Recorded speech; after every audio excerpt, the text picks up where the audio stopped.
Election campaigns are thick with promises and multi-million-dollar cash splashes.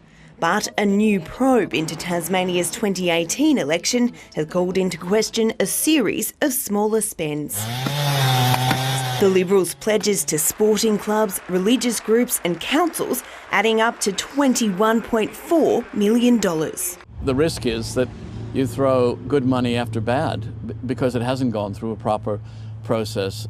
Liberal candidates made the promises in February 2018, but they weren't on a list.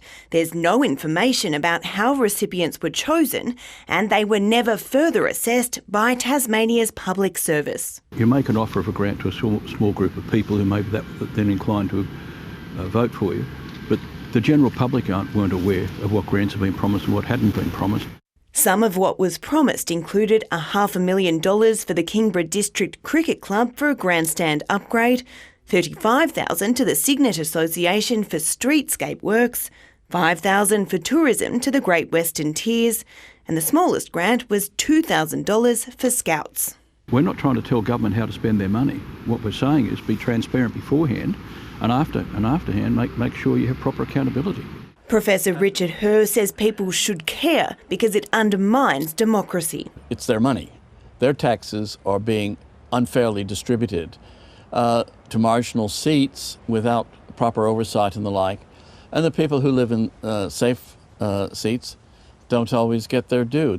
The Integrity Commission's compared the spending to the federal government's sports rorts saga and says the promises didn't meet the principles of accountability, fairness or value for money. No misconduct or corruption was identified, but new laws are needed to tighten up the process. We have nothing in Tasmania. I would like to see something. This is a wake-up call. Take the opportunity and fix it.